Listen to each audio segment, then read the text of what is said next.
Hello guys, welcome to my YouTube channel.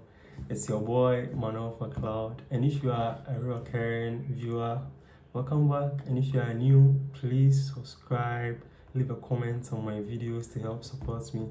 So that one day you can look back and say, yes, I supported this guy when he started.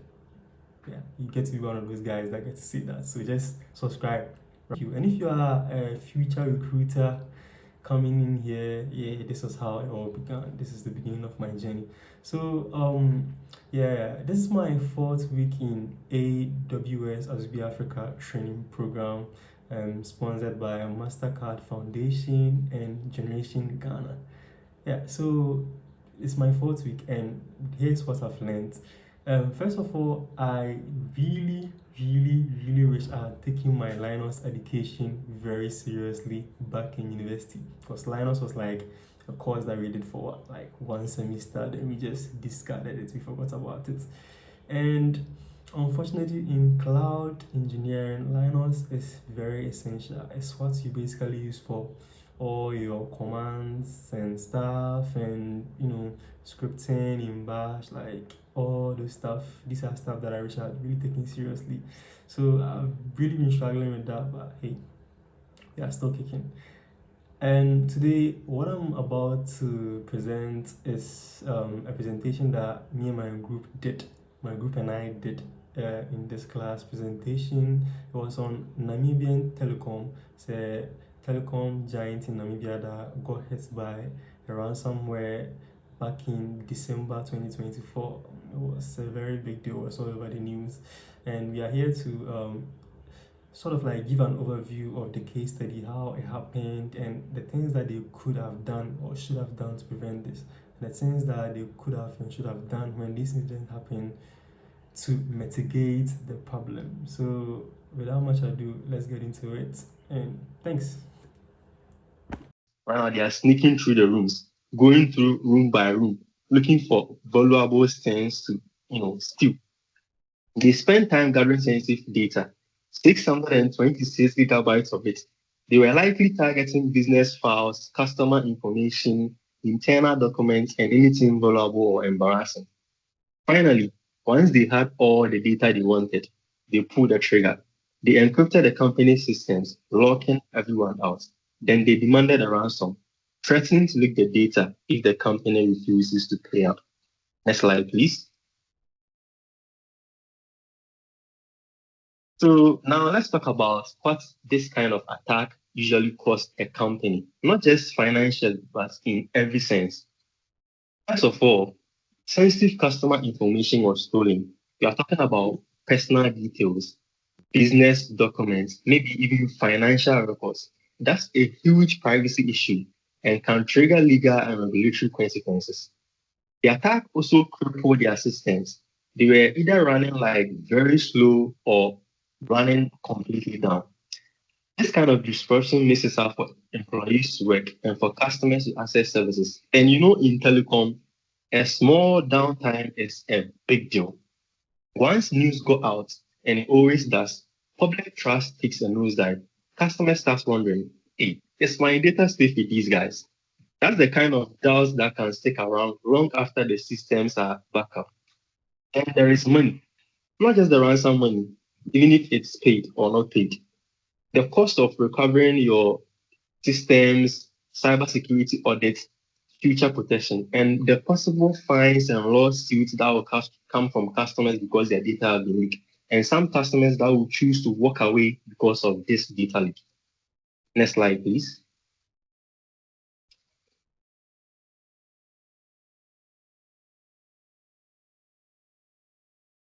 Next slide. Thank you. Now let's zoom out a little bit. Why are telecom companies usually like prime targets for attack like this? You hear that, oh, MTN has been hacked, this one has been hacked. It's because their infrastructures are like massive, thousands of systems, endpoints, connections here and there. Securing every single piece of it is difficult, if not impossible.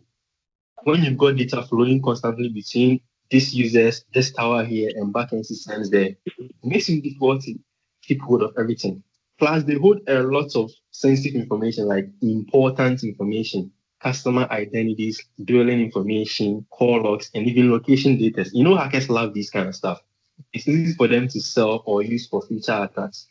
And many telecom companies still rely on outdated systems. If you go to MTN server rooms like this, you will notice this thing like some of their systems are so old.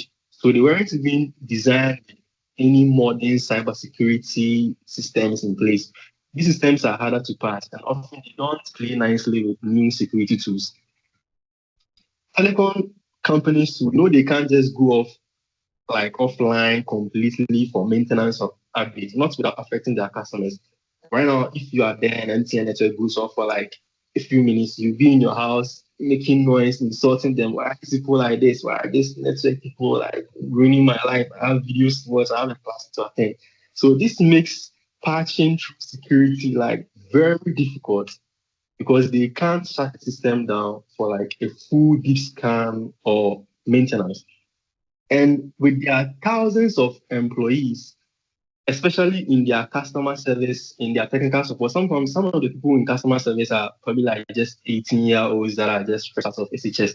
These people are like people that are like, excuse me to say, like gullible in a way, and it's very likely for them to fall for phishing emails. And all it takes is for one, gullible employee to click on a single email, and the attackers are already in. So yeah, telecom companies like MTN, Telecom, and the rest are working around with big targets on their back. Next slide, please.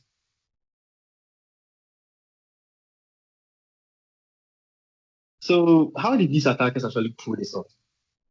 The thing is, sometimes some employee computers don't have strong enough security. Maybe missing antivirus, outdated endpoint protection, poor access control that makes them easy entry points. Another thing is, as I said earlier on, phishing.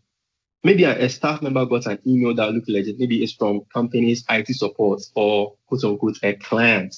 So once they click on this malicious link or attachment, it download a script, then automatically the attackers are around in the systems. And another thing too, they were likely on patch vulnerabilities in other software. When updates are applied, known bugs become open, open doors for attackers. It's like having a broken padlock on your front door. Anyone can just walk in. And once the attackers got in, they found everything was too interconnected. No network segmentation. This allowed them to move from one system to another without any hindrance. And to make matters worse, some of the sensitive data that they stole wasn't properly encrypted. That means once they had it, they could just read it. They don't need to crack any keys or do any extra work. It's just right there for reading. And each one of these on its own might not be damaging right away. But when they all come together, that's when you get a full-blown crisis. That's why in AWS and cloud environments, we talk about things like endpoint protection, least privileged access, regular patching, network segmentations like using VPCs and subnets, data encryption. So that even one thing goes wrong, it doesn't take the entire system down with it. Next slide, please.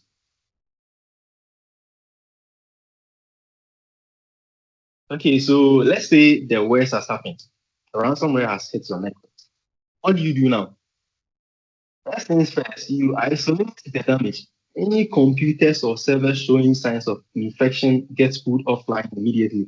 This stop the scripts or malware from spreading like a wildfire to your other systems. And in some case, the whole network might need to go offline for a bit. Yes, it's painful. Yes, you lose customers. Yes, people will get angry, but it's necessary. It's like closing in a building, like you close a building when there is fire so that you can contain this fire or threats in one place that don't spread to the other places. And another thing, attacks like these are criminal activities. So as an organization, once you get hit, you should forget about the shame and the public backlash and report this to your national cyber response teams or regulators. This helps coordinate a response and meet legal obligations. The next thing is your cybersecurity experts like now comes in to figure out what happened. Like how did these attackers even get in? What systems were touched? What data was accessed or stolen? This step is critical for learning from the attack and preventing future one. And if customer data was stolen, the company may be legally required to notify affected individuals and possible regulators too. This is about transparency and trust, right? You want people to trust it that, oh, with these people, they are honest. If there is a data leak, they will make me aware so that if my password has been compromised, I can change that. These steps are important part of what we call incident response plan. And every cloud team and IT team should have one. In AWS, services like AWS Backup, AWS IAM, Guard Duty, CloudShare all play important roles in preparing for and responding to incidents like this. Next slide, please.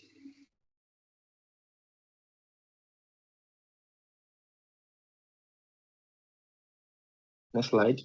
Thank you. Now that we've looked at what's went wrong, let's talk about what should be in place to stop something like this, or at least reduce the damage when it happens. Always like encryption, encryption, encryption. All your data should be encrypted.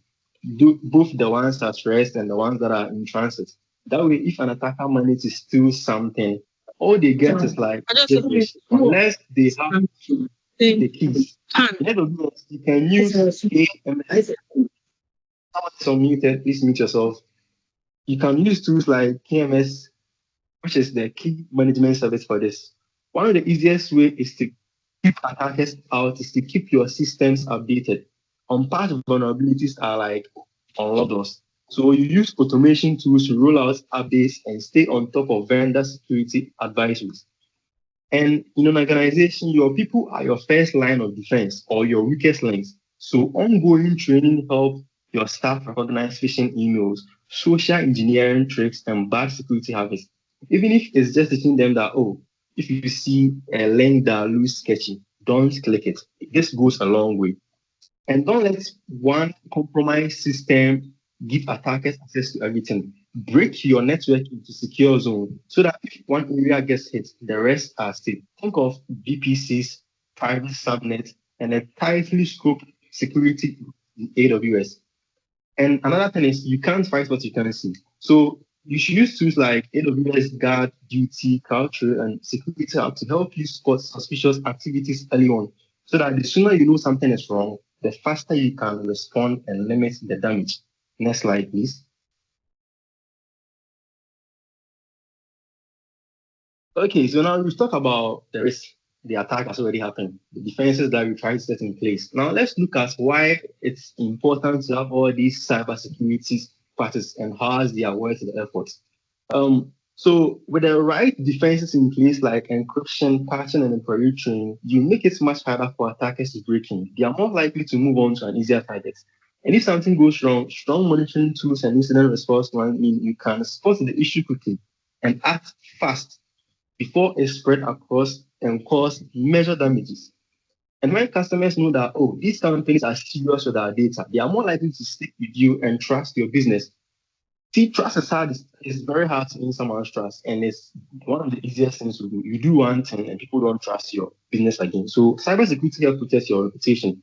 And good security isn't just smart; it's often legally required. Whether it's the GDPR or the local data protection law, strong practices help you avoid fines and stay on the right side of the law. Besides, downtime is very expensive. Once your system goes down, you lose a lot of money, and it's critical for customer service. And some people wouldn't even use your network. Me like this, if I use a network like in a critical situation and I'm not able to access it, I'm not coming back to your network again. I'm gone. You've lost me as a customer.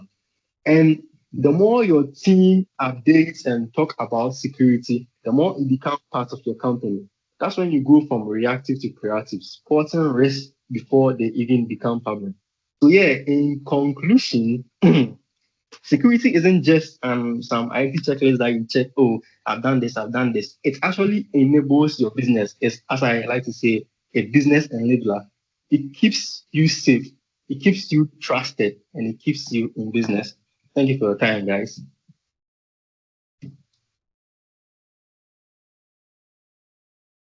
Please, a round of applause for Group 5. I think that was a really impressive presentation. Thank you very much.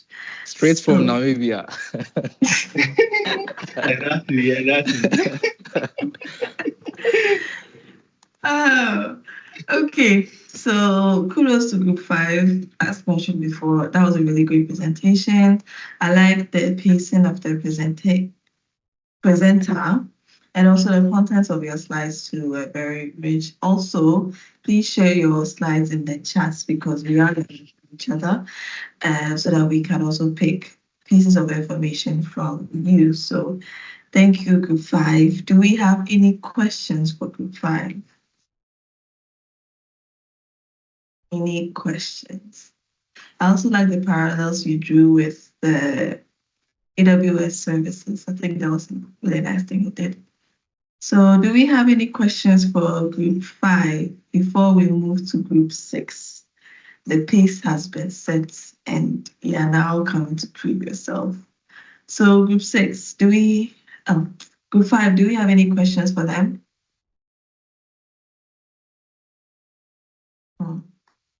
If not, then I believe we can move on to Group 6. And we are done. And the audience applause. Yeah, this was a very nice experience. I think it's the first time that I've done a presentation in this class that I personally felt like went really well. I mean, I've done presentation in this class before. Some have gone well, others not so much. I'm someone that loves preparation, so if I'm given the time to prepare for things in advance, yeah, I'm gonna kill it.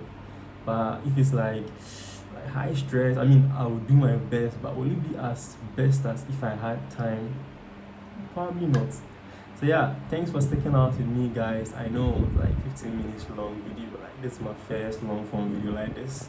And if you like that, please subscribe and click the like button and leave a comment and let me think how was your first learning experience? How have your first few weeks in AWS been like? If you are in AWS with me, I know some of my classmates watch my videos, and if you are new in the cloud and you want to break into the cloud, what are your expectations? Are there specific paths that you want to go? Do you want to go into cybersecurity?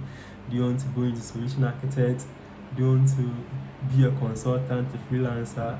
I want to hear from you guys. So put your messages down there and I'll read all of them and reply them. So talk to you later, guys.